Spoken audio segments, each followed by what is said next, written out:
first agenda item is approval of the April minutes. I'm sorry, we have to do a roll call first. We'll go in person first and then around on Zoom. So Richard Smith, present. PJ Klein present. Jessica Cannon, present. Sean Sullivan present. Evan Folds, present. All right. Then we'll move to our first agenda item, approval of April minutes. We have to do roll call votes for all items because we're on Zoom. So do we have to make a motion to approve the agenda minutes? Yes. Okay, so I make a motion to approve the agenda April minutes. Is there a second? A second. Okay, vote. I vote aye on Zoom. Aye. Aye. Okay, motion passes unanimously. Then we'll move on to item 2, general updates from Dave and David. I'll pass it over to you guys. Yeah, thanks. Yeah, I think this month has been a month for conferences. We've had a couple of important conferences, either both Dave and I have attended or myself. First being the North Carolina Energy Conference up in Raleigh, which happened a couple of weeks ago. Again, covering a wide variety of topics of, specific concern and information regarding the North Carolina energy policies and programs that we can look towards here this next coming year. Just some really good updates for some current actions that are kind of going through the North Carolina Senate and Republican Party bills to keep an eye on. But we just kind of, I think, want to take a couple minutes, perhaps just to give a couple takeaways, updates from some of the important sessions that we listened to while we were up there.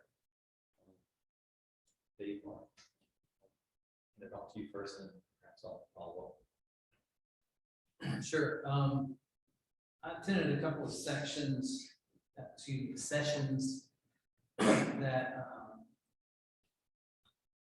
had some pretty interesting thought I'd pass on. One, I went to a session chaired by Zach Ambrose on some innovative municipal clean energy deployments. It was seated with some different municipalities, actually 3 municipalities and one military base. The city of Charlotte actually did something interesting with some of their ARPA funds. They developed a program called Renew, where they utilize some of their funding to develop workforce training programs related to both electric and HVAC work. That fits right into some of the task force recommendations when it comes to training for our workforce. So that was the city of Charlotte that did that. Buncombe County presented, gave some information about an aggregated rooftop solar program that they had sponsored, where essentially they were helping facilitate rooftop solar on for homeowners up there. I thought that was a pretty interesting effort as well. That fits right into social equity recommendations out of the task force report as well. Was that financial or logistical support? Some of both. Okay. So it's definitely something that I thought we could look into. Sure. Town of Cary, as usual, they're kind of leading the pack with innovative things. We actually were in a grant with them a couple of years ago about electric trash truck. They managed to stay in the grant, and now they have purchased, not actually received yet, but they have purchased the first electric sanitation truck. I believe in the state. They've switched vendors from Lion Electric to Mac. So that's on their way. That's on the way as well.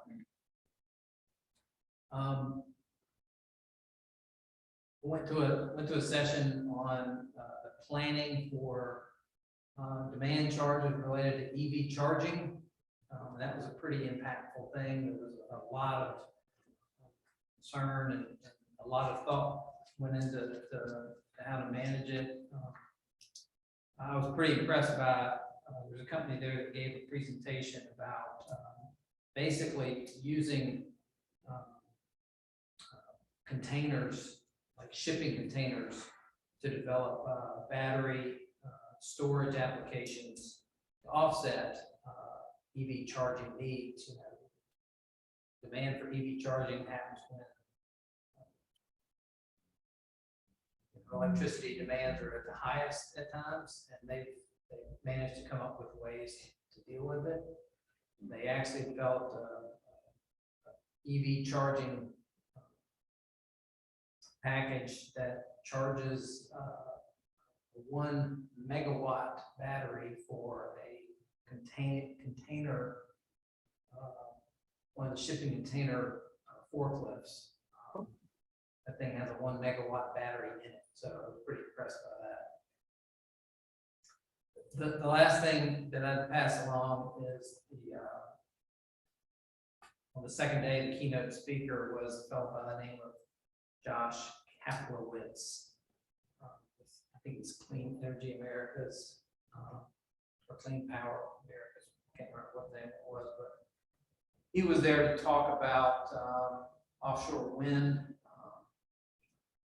and some of the takeaways from that. Number one is there's a couple of leases that were sold off the coast of North Carolina. They're projecting right now that they might have a facility out there by 2032. So the permitting process to get there is pretty long. There's a huge financial economic benefit that we can gain from actual implementation of those facilities out there. I asked them, I called him afterwards, and I just, what can we do to help? And he's put me in touch with a couple of folks that I'm going to explore, and I think it would be potentially good for this committee to help be a voice for advocating for that offshore wind in whatever form might be best suited.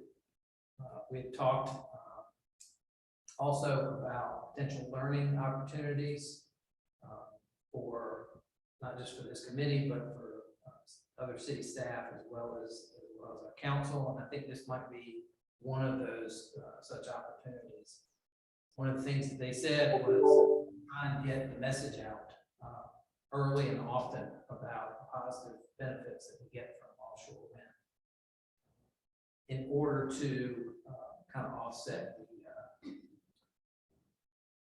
urban myths, or whatever you want to call it, the negative side of things. So those were my main takeaways from the State Interview Conference. Yeah, I'll follow up just in regard to, I attended quite a few sessions on just electrification of fleets and the funding opportunity that's coming down the road to help support that.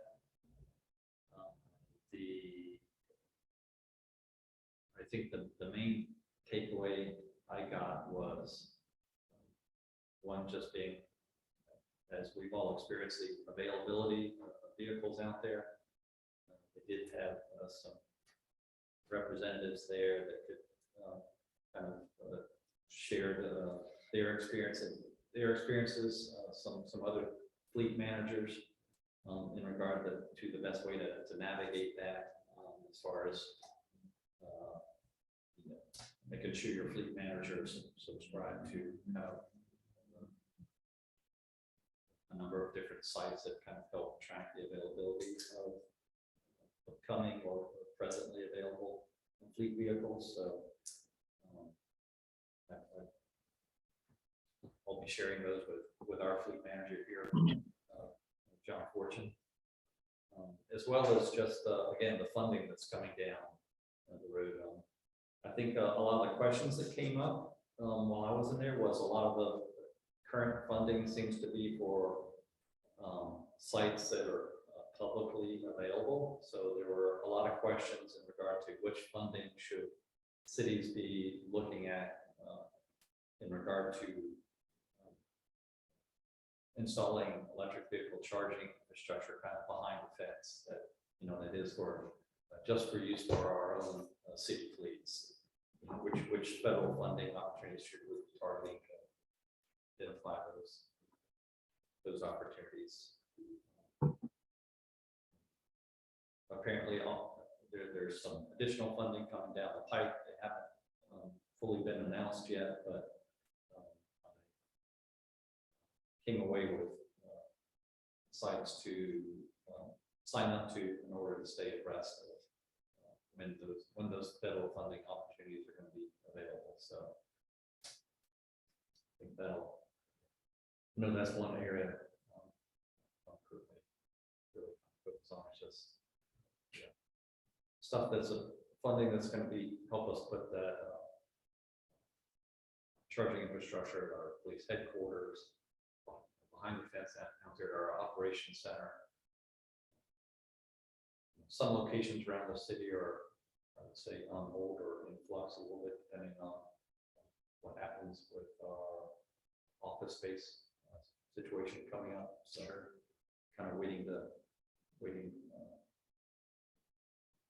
I'll pause a few locations. We've actually looked at this facility right here around this parking lot, since there's a lot of city vehicles that park here at 305. Obviously, this location is probably up in the air. The PPD building opportunity.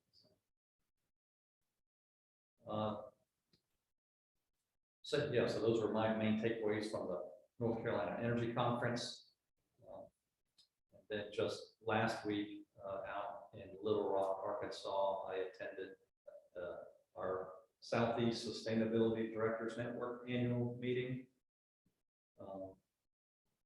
Again, like a wonderful opportunity. It's a gathering of other staff similar to myself from all around the Southeast, from other sustainability managers of municipalities, cities, or county level.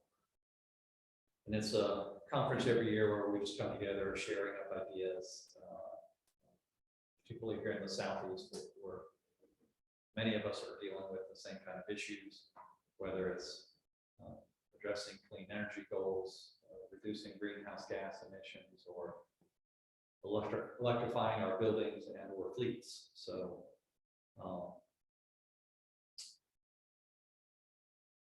they were also at that meeting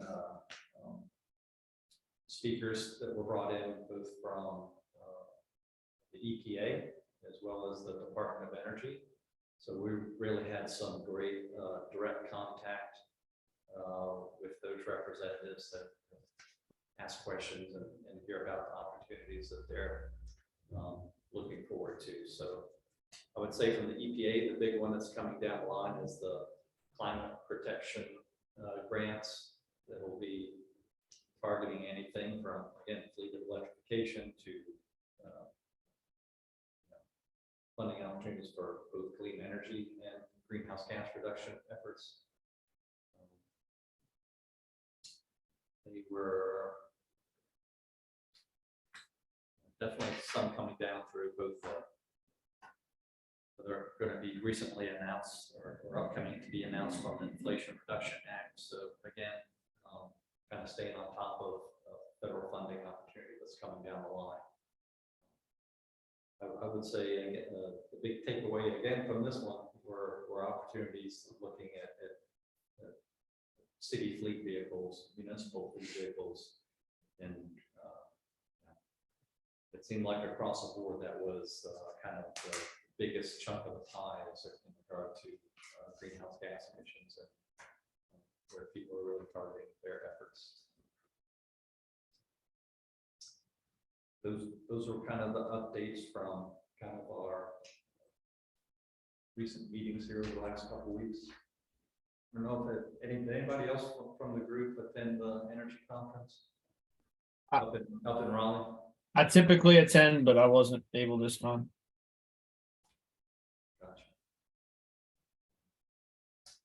Any questions or areas that you guys would like to hear a little bit more on, or perhaps have us look into additionally? I'm curious. Yeah, I'm curious about the wind energy dialogue. I think on the surface, it's a big deal because it is substantial and it allows us to begin to engage in a cleaner way. But I'm just very sensitive to the shadow side of these things. I feel the same way about the EV conversation. I think everybody's aware of that one. I'm not sure everyone's aware of the wind energy one, the destruction of the indigenous lands of the balsa wood that's being extracted to make these turbines. So I would just invite everyone in the group to do a little research on balsa wood and how that works and the impact.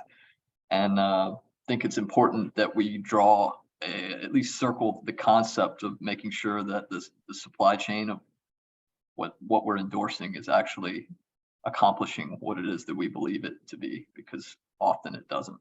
So realize that can get in the way of seemingly good ideas, but just wanted to raise that early in the conversation to say that I'm aware of that, and I really wouldn't endorse a situation where we hadn't looked all the way through the supply chain of how these things are impacting the ability of the earth to be healthy. So I'm curious if that came up, Dave, in any of your conversations about wind, and I'd be curious to see, before we get full throated into, hey, how can we support bringing wind to our region, that we actually understand what we're bringing and have them report on those levels. That would be interesting to me to see. Yeah, Evan, the subject that you're speaking of, it did not come up in terms of the discussion that was presented at the conference or in my conversation with Josh after his talk. Well, just in simple terms, there's a fairly straightforward way to, it's sort of like, fair trade, where the people that make my product make a living wage. There needs to be some form of articulation of how the destruction that we're ensuing in order to accomplish the energy that we need. If that conversation isn't raised, is one that I'm interested in raising for Wilmington. So I think if we can at least just offer that as a, hey, have you thought about this? Where are you at in this articulation? If they come back as we haven't thought about it and we won't, like, I would have a real problem with that.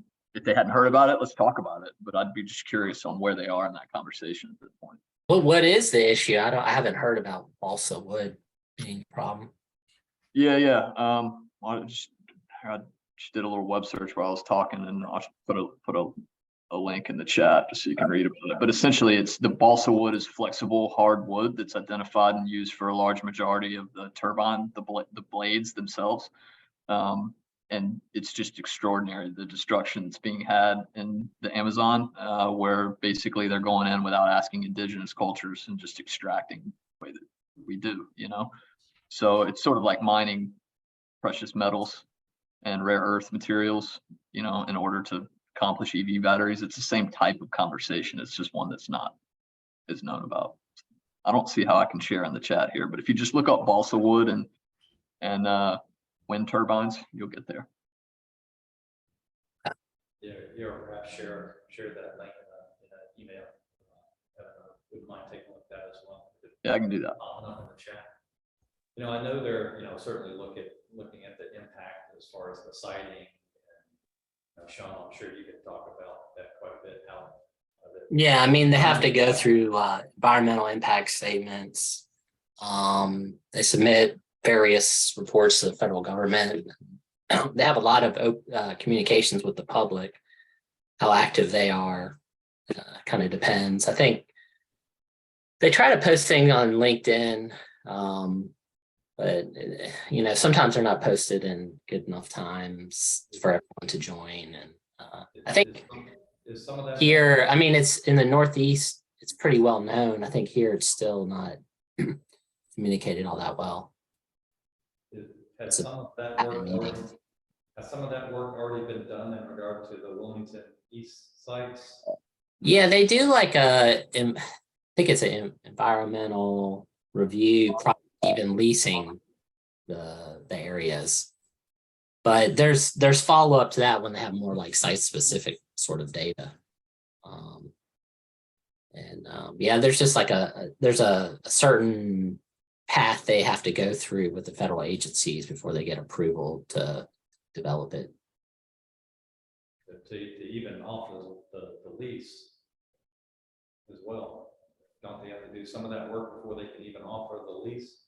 Yeah, that's what I was saying. That's like the first step, yeah. So that's been done. And I don't know, I think a lot of them just say they'll say some of the impacts, but then once they get, at that point, they don't have cable routes decided yet, so they have to do a lot of surveys. You got to do a lot of what I'm involved in is the geophysical and the environmental and geotechnical surveys. So they have to collect a lot of data in the lease area and then along the different cable routes and submit that to the state and federal government, and they review it. And they'll sometimes local governments have issues. They have to, there's a lot on the permitting side, a lot. And that's probably why they're telling you the 10-year time frame, because you have to make sure everyone's on board.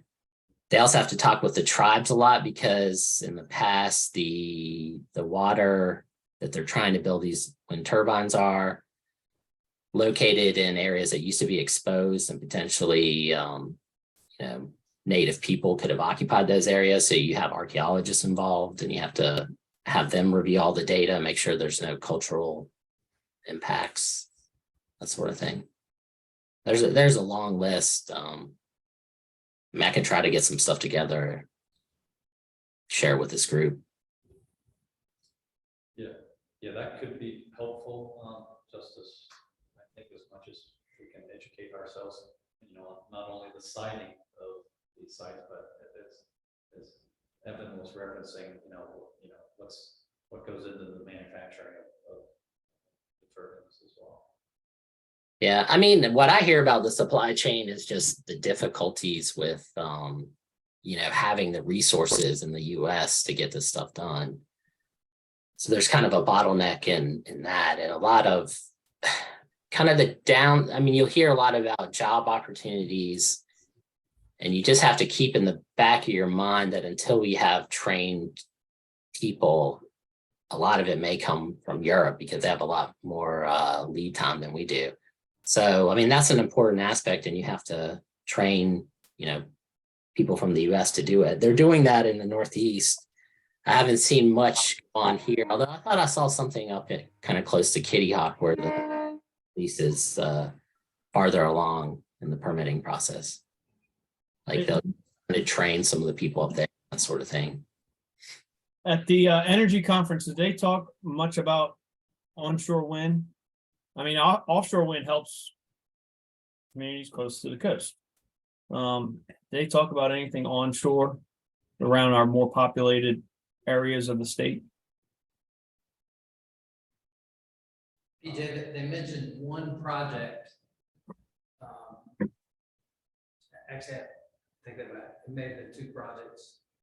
One of them, that there is one active onshore wind farm that's up north of us. It's Elizabeth. It's like in Elizabeth City. Yeah. Yeah. And That's onshore. there was a second onshore wind project that just received its permit. I see Sean shaking his head, so that means I'm correct. So Yeah. Their permit, so they're ready to start construction on that project now. And then the next question, did they talk much about SMRs, small modular reactors? Nuclear. I mean, Duke's got money that they have asked for as part of House Bill 951. So I'm assuming that's gonna become a hot topic. Yeah, that was actually one of the sessions, diving into that. I think Dave and I were trying to divide and conquer up there, because like each hour there are like 4 or 5 different sessions, so. Okay. I didn't make it to that. Yeah, so I'm sure we could probably get the presentation from that, but did not attend that one. I know it was mentioned in one of the other plenary sessions, kind of panel discussions they had during the breakfast or lunch sessions, where it came up as one of the pathways that it was including, but didn't go into a whole lot of detail. Okay. But yeah, I mean, obviously for this region with, GE Hitachi right here, that's a important driver for our community, as well as,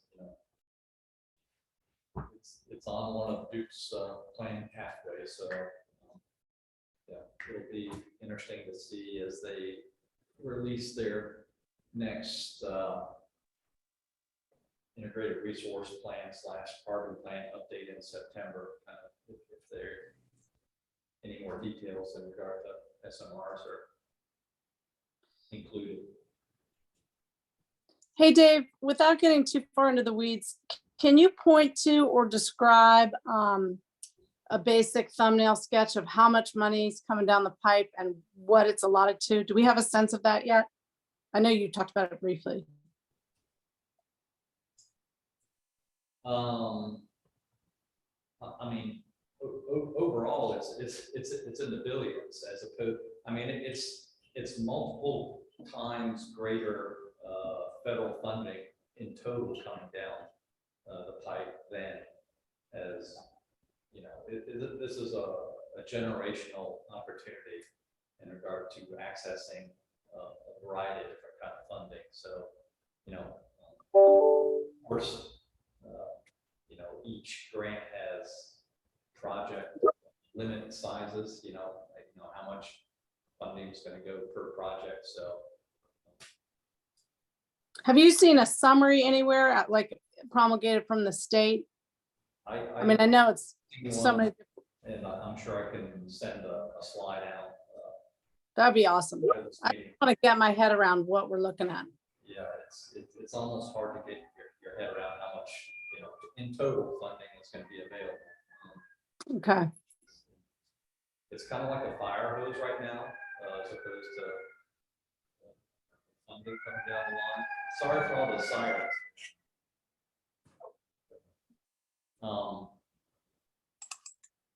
Yeah, I think the key thing is trying to stay focused on the ones that are going to be of greatest impact to pursue, because you can't possibly pursue all the various opportunities that are out there. So which Yeah. ones may make the most sense to the city? Got it.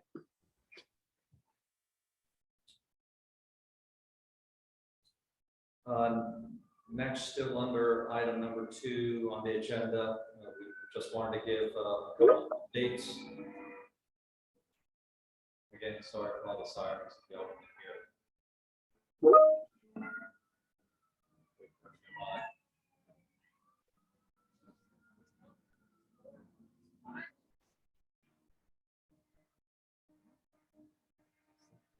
Something major has happened, so it's going on.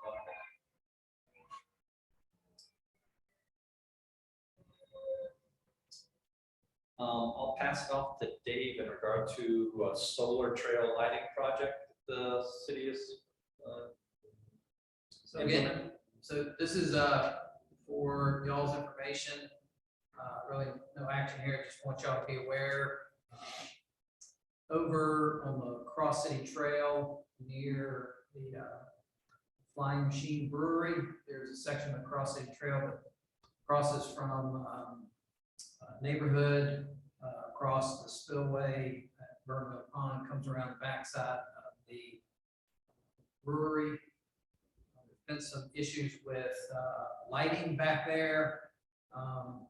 And so the city has pursued a lighting project where we have acquired, I want to say it's 8. Which what you told me last time. Was it? Yeah. Oh, I did, okay, so, excuse me, 9 solar powered area lights. We have a design for the foundations. And we will be installing those foundations probably over the next month.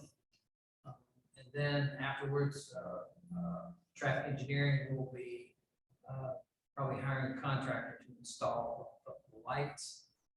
It's kind of a new venture for us. We're actually planning on using something similar at our parks maintenance facility, but just wanted y'all to be aware that we're trying out a new technology for area lighting across City Trail.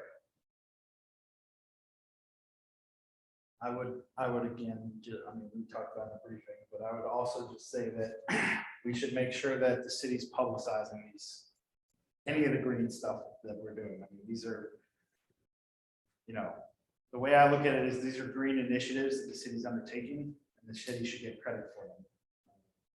It's free PR, it's free goodwill. There's really no downside to something like that. So I think that we should just make sure that the city's communicating those things so that they're getting the credit that they're due for being innovative and pushing forward on things like that. Absolutely. Next item, again, just kind of for y'all's awareness, keeping you abreast of anything in regard to our electric vehicle efforts. Just the existing charging infrastructure that we have in our parking garages. A fee schedule was put in front of city council, and I think it's been accepted in regard to charging a fee for usage of our level 2 and DC fast charging stations that are in the garage. So they've currently been no charge over, since they've been installed. We kind of wanted to take some time to get some data behind the usage, how much energy they were pulling per session, as well as the data on monthly impacts. So once we had all that together, we put together a suggested fee schedule to city council. Our parking manager presented that information. So I guess it's going to kick off. I don't know if you've heard, Dave, and it'll kick off the first of the fiscal year. Yeah.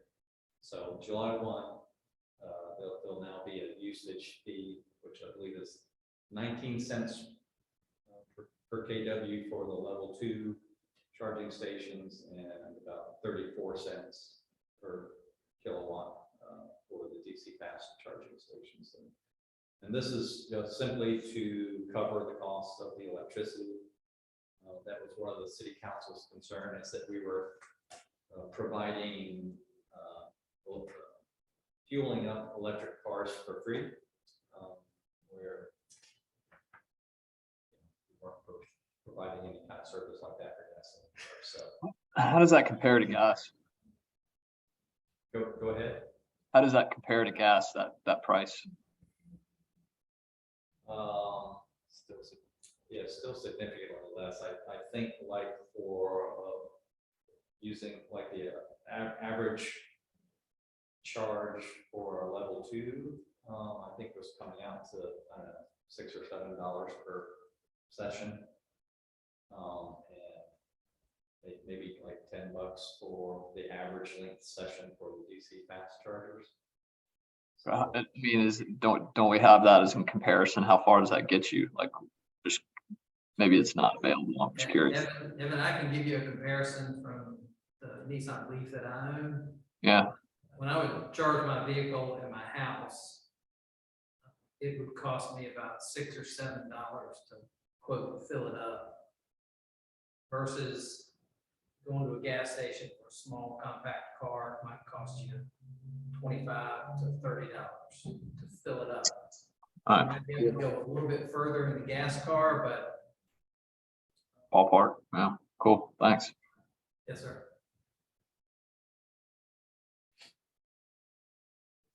Yeah, any questions there in regard to that usage fee? Again, just a cost recovery mechanism more than anything.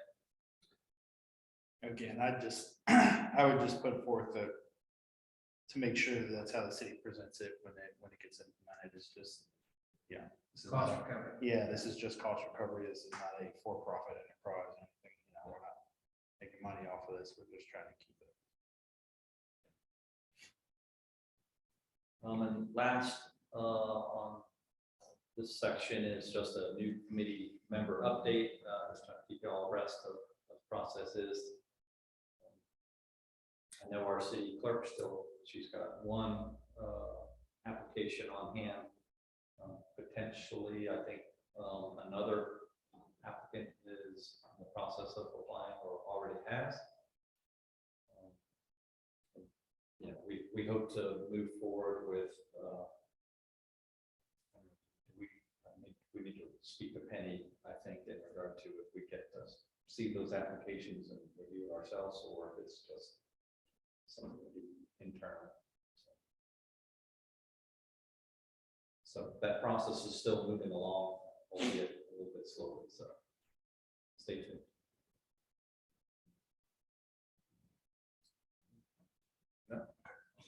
So then we'll move to agenda item number 3, local energy action framework. Again, I'll pass this over to David. Yeah, I think included with a agenda and other documents. This was something that actually our assistant city manager, Tom Moten, slid our way. Just asked us to look into. And, you know, this was I would say a tool or a planning opportunity that was put together, you know, in collaboration with the Rocky Mountain Institute, with a number of cities across the country that participated in a cohort to put together this local energy action framework that really helps to kind of prioritize what your action should be as you move forward with your clean energy and climate reduction goals. So I'm not sure if you guys got a chance to look through it at all, but I thought I would just kind of go through it at a high level. There is, I think, on page number 4, if you guys are interested, there's a link at the bottom of that page where there's a webinar. If y'all are interested in kind of hearing, they've got a couple of the cities that participated in the collaboration on there, just kind of how that process works. But in general, you know, it kind of really helps you focus on your local actions and what projects each city may really focus on in regard to meeting their climate and clean energy goals.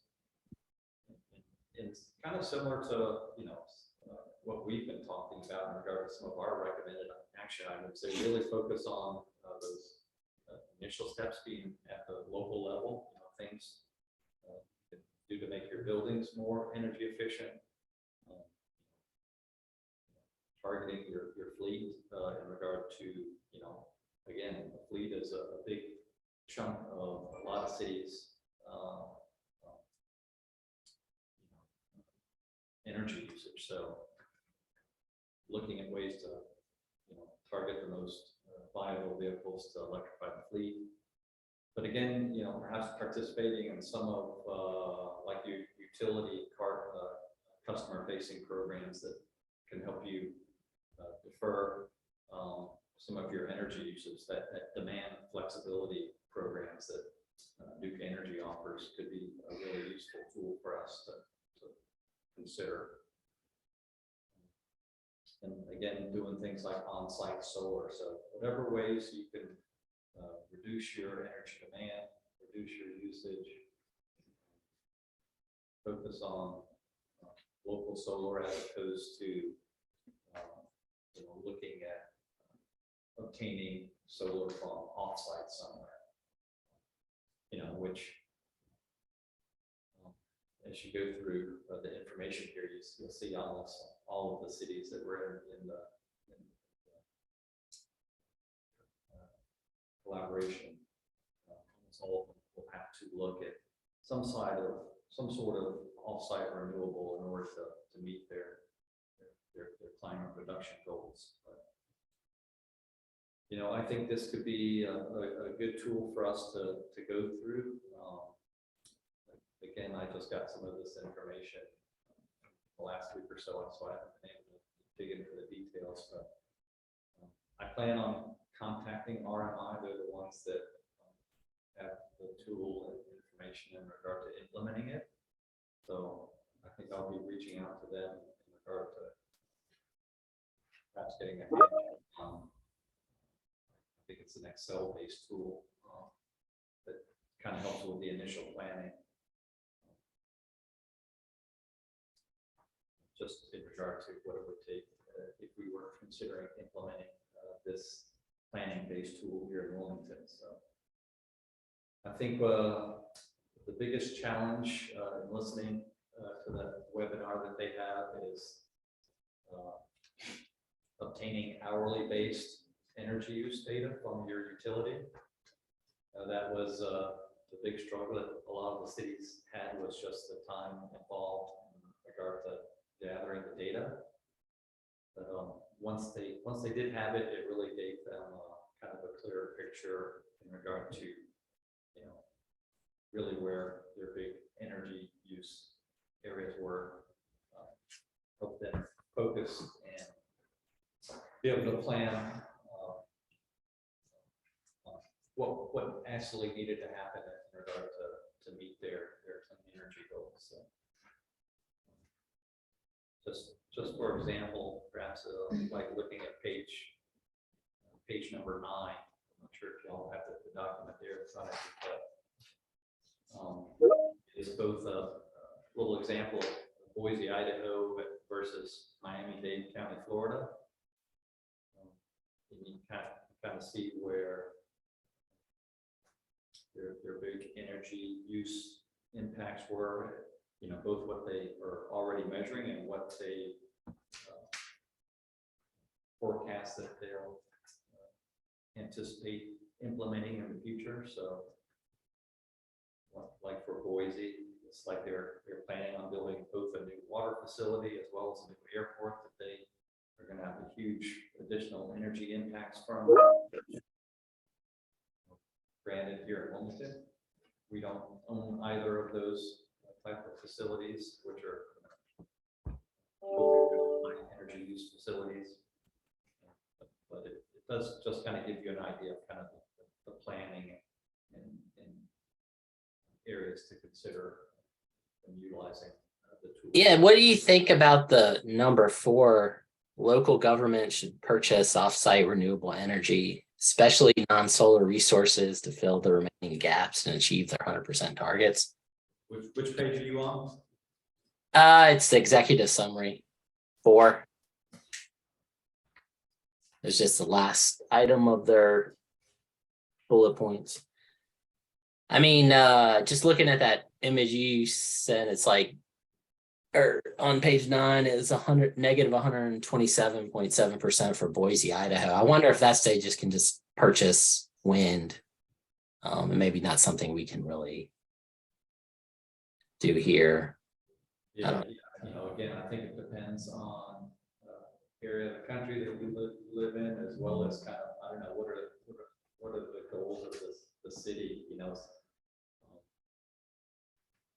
I think a lot of cities have a lot more appetite to buy stuff that's, if you can purchase it from within the state here, all the better. So Well, it seems to me that those recommendations are using that as the end, filling the gap piece, which is going to have to be part of what we do if we're actually going to be neutral, right? Like, we can't just be carbon neutral in our operations. We're going to have to offset, which is honestly, page 12 gets me back to the very beginning. It's hard for me to get away from this, but the whole title of this document is talking about carbon. So I'm just going to say it again because this group is pigeonholed. It needs to be a broader context and in terms of what our objectives are, because anytime we get into a carbon conversation, I could just stop us right there and say we're talking about energy. So that slide itself shows that the energy reduction variably does decrease the carbonization. We're going to have no wherewithal of how that hits our commitments because this group's not being asked to look at it, right? So I'm just raising that again because it comes up, and I wonder, given maybe one question about this group, would they help us get to that graphic representation of what we look like? That's the part that I didn't quite sink on here. Are they going to help us do that? Like, where's the rubber meet the road with this opportunity? Yeah, I think this tool it's all a planning tool. So, a lot of, I think RMI, they're the ones that develop the leaf planning. It's more of a framework that you get there. So I think they would help advise. Obviously, a lot of the data gathering and all of that would rely on us here at the city.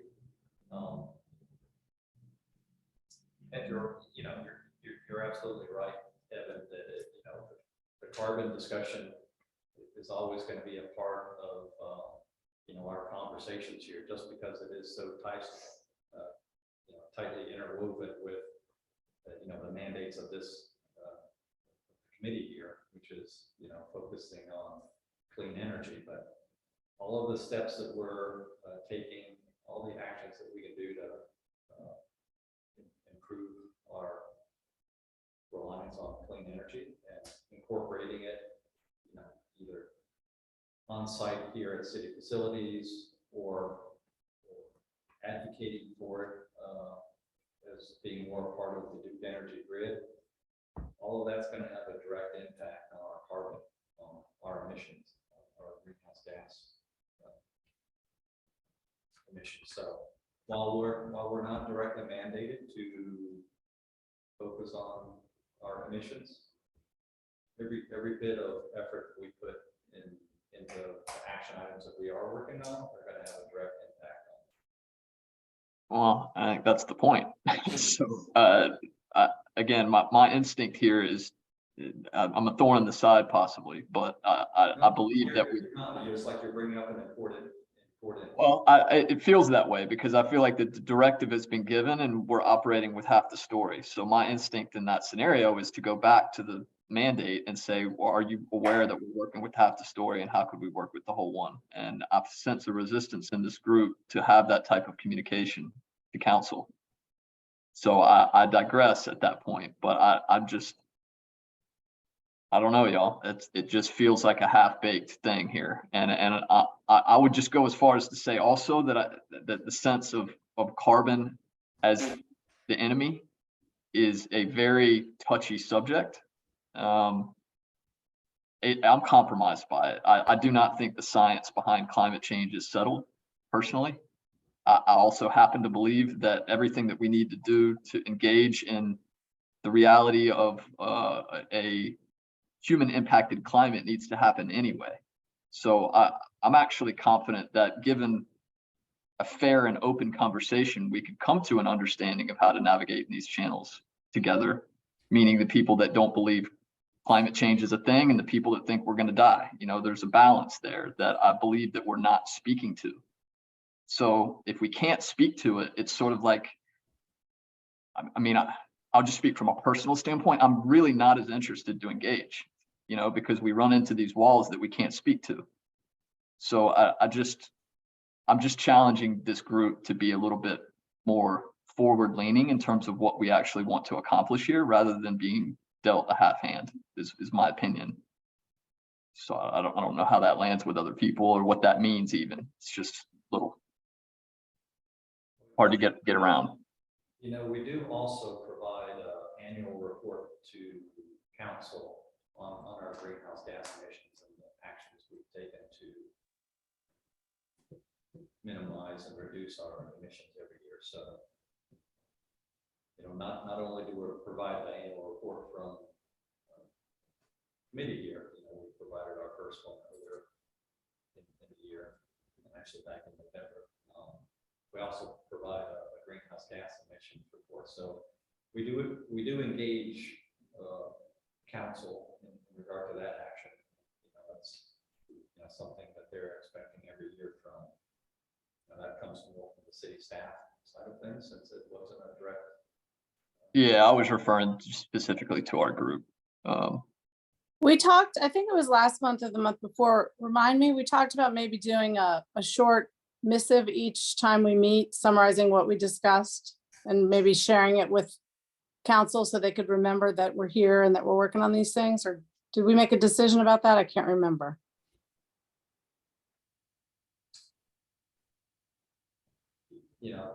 I Oh, don't cool. decision on that one. So something we can certainly address, considering that.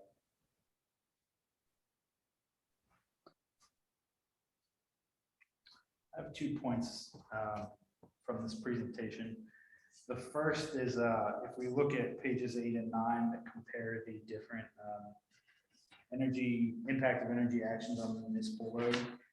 I mean, I think we can all agree we're not really in the same.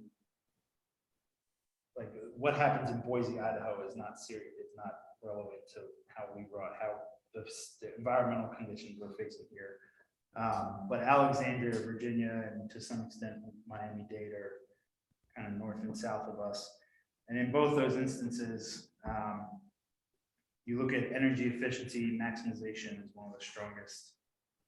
I mean, in Alexandria, it is the strongest, and in Miami-Dade, other than solar, it's the second strongest driver for reduction in load. And I think that we should not lose focus of that fact, that also is relevant here. And there are some opportunities for some very low hanging fruit here for us to begin working to implement those kind of things. So that is a way that we can move the needle quickly and cost effectively. Right. That out. The other On that point, just real quick on that point, shouldn't an objective of our group be to generate this information for us? I'm not sure any city would be actionable. Is that how you would see it? Or are you assuming that we can operate off of another city's data? No, yeah, I would definitely was putting this in front of the group just to get your feedback in regard to, you feel it would be a worthwhile tool for us to go through this process and identify, these areas where. Right. I was just our efforts. So.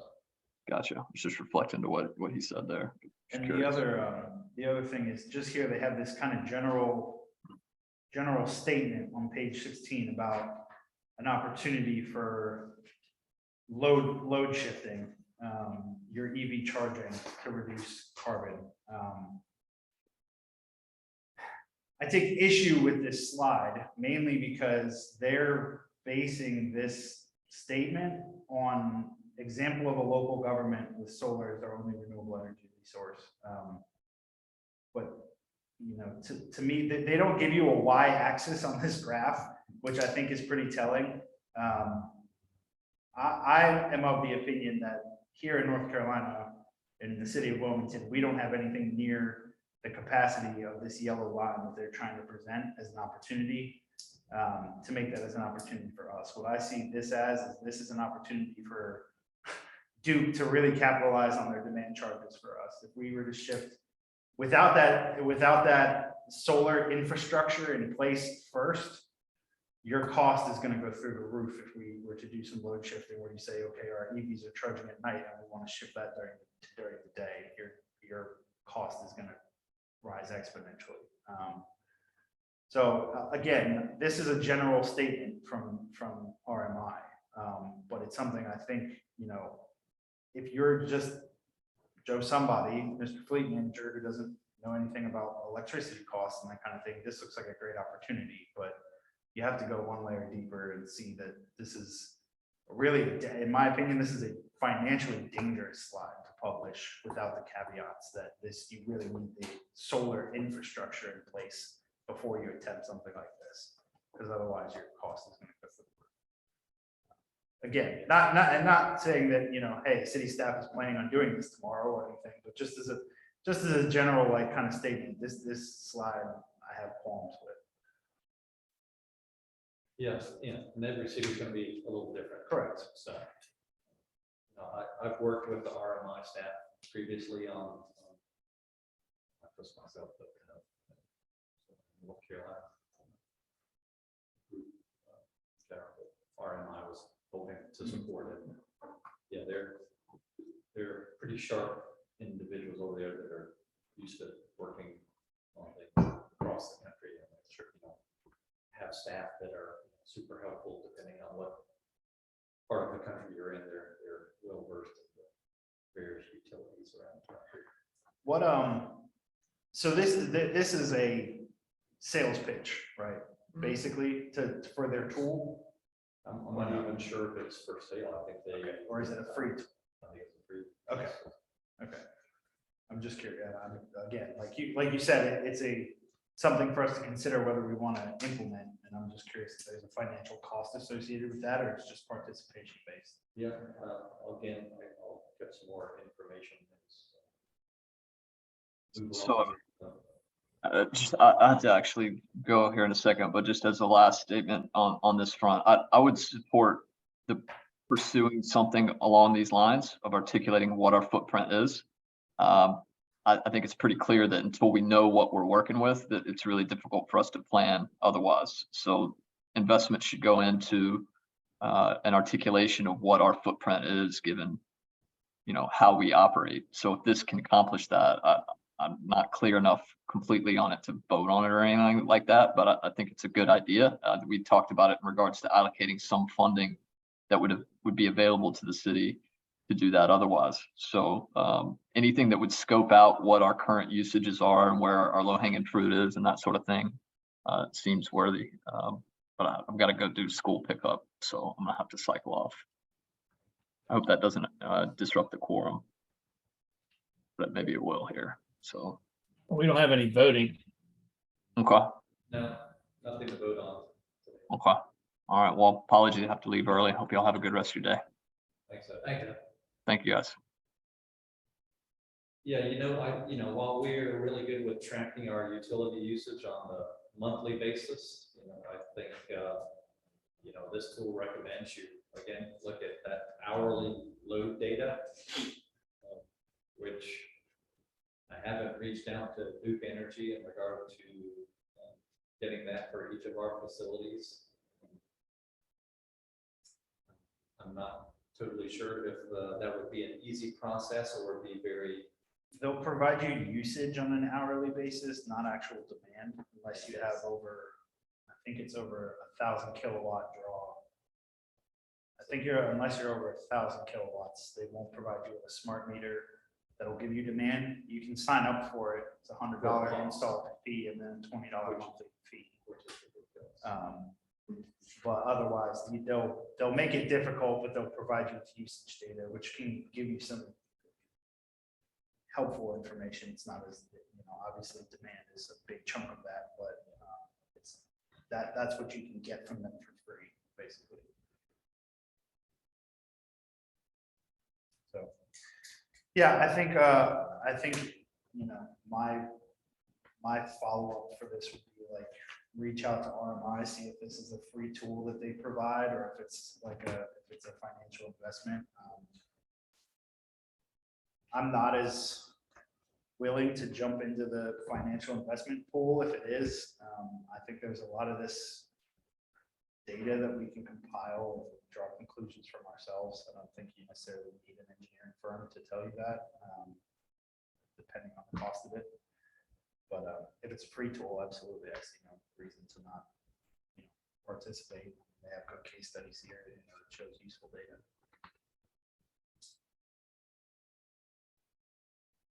Sean, PJ, Jessica, any thoughts? I'm in complete agreement. Right, if it's a free tool that could benefit us, great. But, Yep. but you're right, Duke Energy is not gonna give us a smart meter. Even if you aggregate all the meters together, city pays $8 a meter. No matter what it is.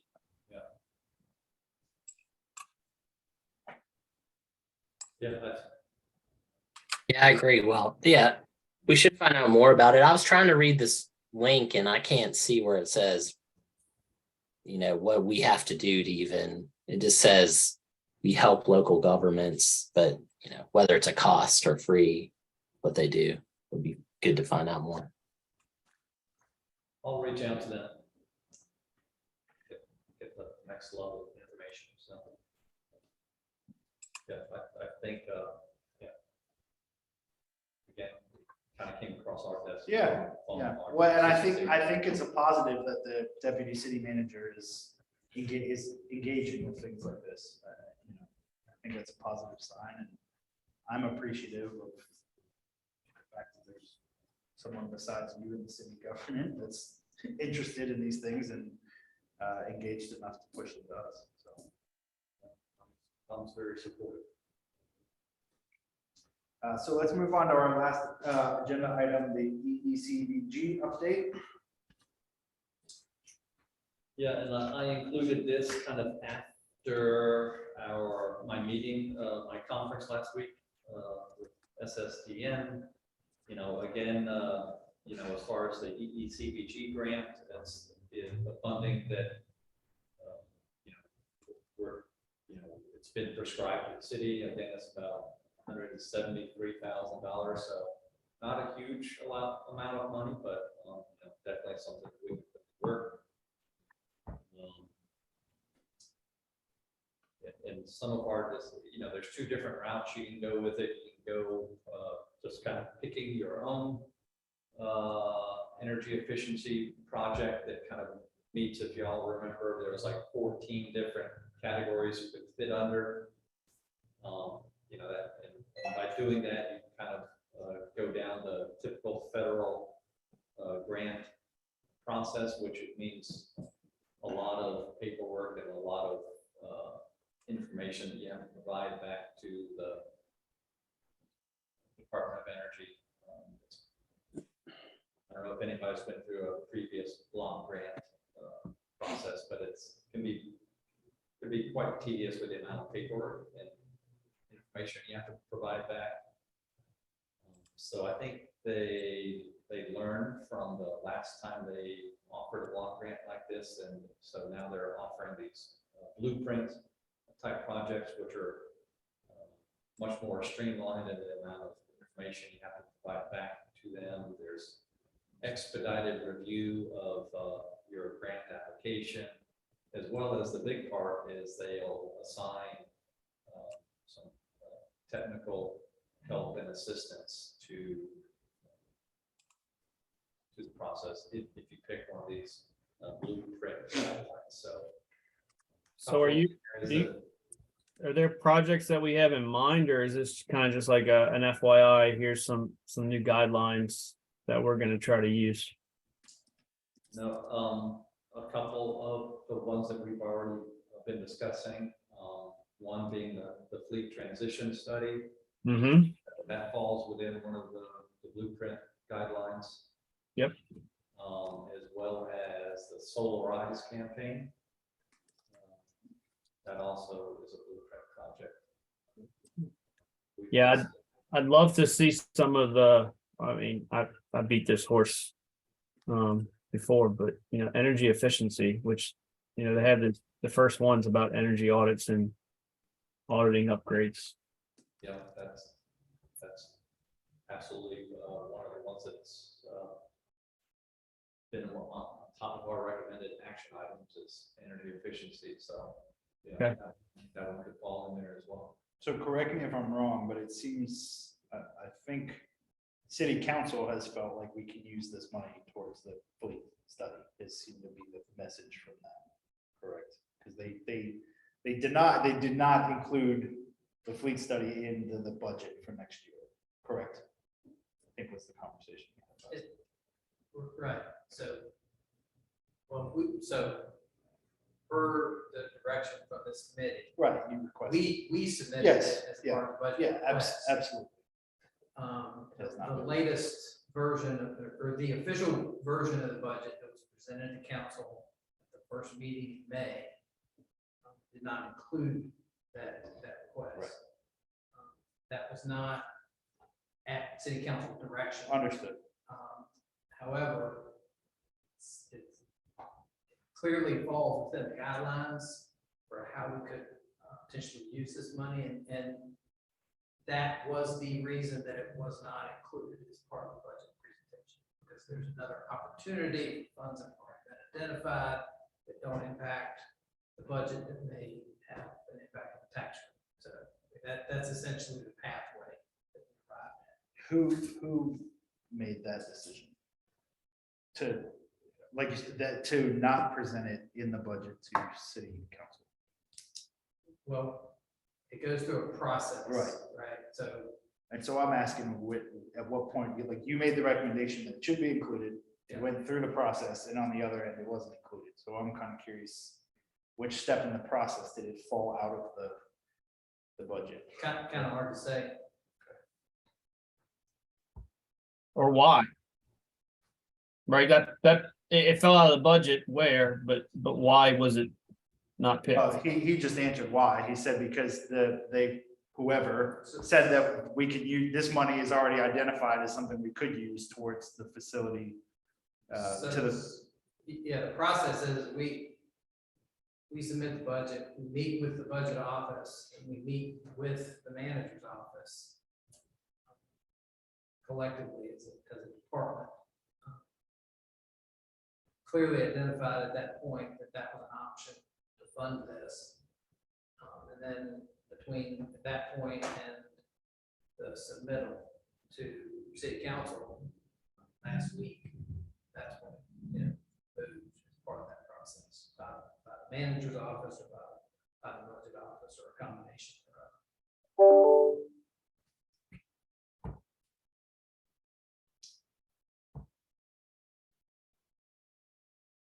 And it's not for lack of support of the effort, it's for the opportunity to use other available funds. And so the amount that we were asking for the study would not utilize all of the CB grant funds that are out there, so we will still have significant amount of funds to probably still over $100,000 to implement efforts around the city. That's energy audits or solar. I guess we were seeing that last week in regard to potentially continuing to put solar on top of the MLK gym expansion. I don't know if you have a part of that design. They were at 9% design review or something. Yeah, I'm not sure if y'all remember, we have a new gymnasium that's getting ready to be constructed at the MLK Center.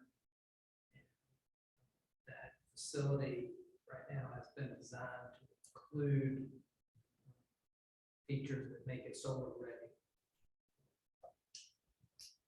Certainly use part of the funds to actually implement solar as part of the project. It's an applicable use of funds. So that's energy efficiency in a way, PJ. At least offsetting the, not only is that new gym already being built with LED lighting and being energy efficient as we could from demand aspect, but yeah, there's opportunity to offset that additional energy usage. Does the design of that building include a BAS system?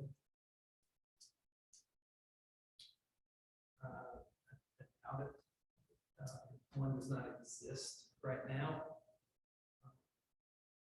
Doesn't hasn't had one.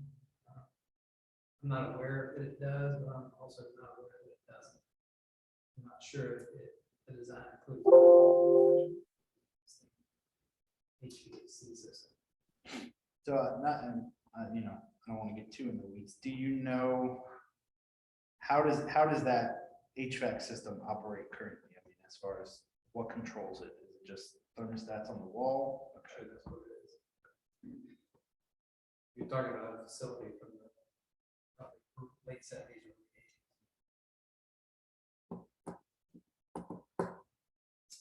I mean, initial thoughts, again, if you're at 90% design, it's probably too late, but just to get the, kind of get your mind turning on it. My initial thoughts on that would be that you would be better served, let's say if you had $100,000 left over from this grant. I think you would be better served putting that money towards a BAS system for that building than solar. Would be my initial recommendation. Because the amount of solar that $100,000 is going to get you, you could save significantly more, in my opinion, by controlling your HVAC equipment. Especially in an area like a gym that's not utilized 24/7.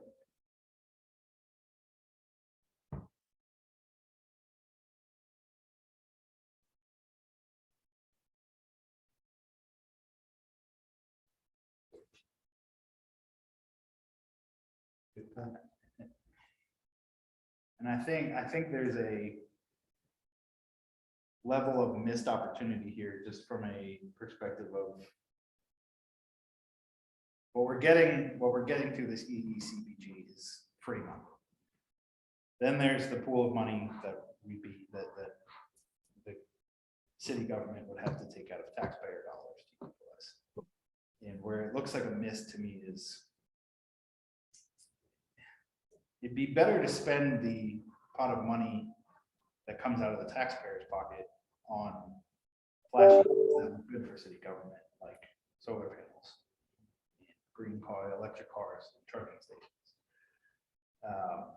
Whereas this free pot of money that no one in the public really cares what we do with, because it's free money, it's not coming directly out of their, property tax dollars, could be used for more uninteresting things like BAS systems and food studies and that kind of thing. Or even like experimental things or things that, we want to dabble into to demonstrate the feasibility. Right. It doesn't look like a waste of taxpayer money if it doesn't work. Right. So it just seems like a little bit of a missed opportunity to me that they're like, well, you can take that money and put up solar panels in the gym. Yeah, we could, but it would look better if you guys did that, if the city government did that and not the grant from the federal government did that, And I understand option C is, well, we're not going to give you any money, so you can use that $170,000 from the government, and you can do whatever you want with it. But it just seems, from a community buy-in perspective, it seems like it's a missed opportunity. But I understand, dollars are tight everywhere, they'll always be tight. And change is not easy and progress is not quick. So if we thought that this was going to happen in the first year, we probably, we're not going to get full buy-in that quickly. So I understand that, but it's just getting that thought process changed.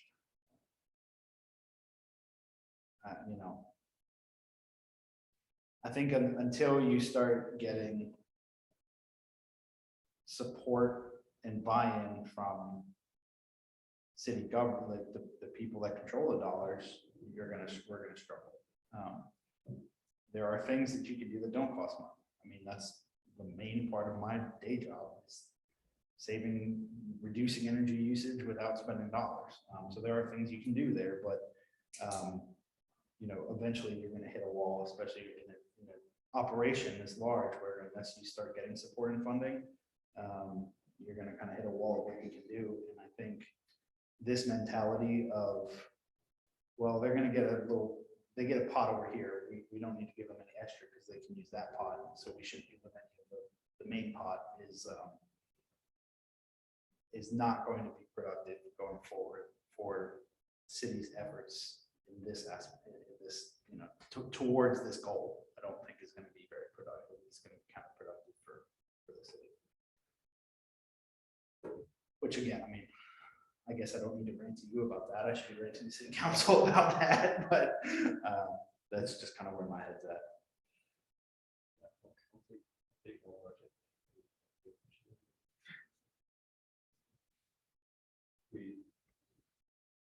Yeah. Good points. We'll take them. Yeah, I just wanted, these blueprints were, again, they were just released last Friday, so. Definitely kind of, and we were made aware of it by the EPA representatives that were there at the conference, so. Kind of hot off the press in regard to guidance. Right. If any of these are the ways that we choose to go. So, and I knew that some of the stuff we were already talking about fit well with some of the blueprints. So, and again, I think some of the key takeaways, if we do choose a blueprint, is the technical assistance that they'll provide, which in some respects you can't. Sure.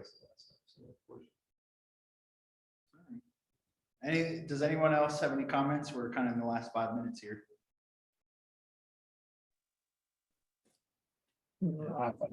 I agree with what you said. There's nothing else to add.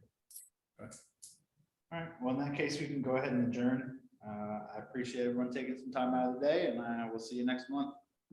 All right, thanks. Everyone. Good meeting. Thanks, guys. Thanks, everyone. Thank you.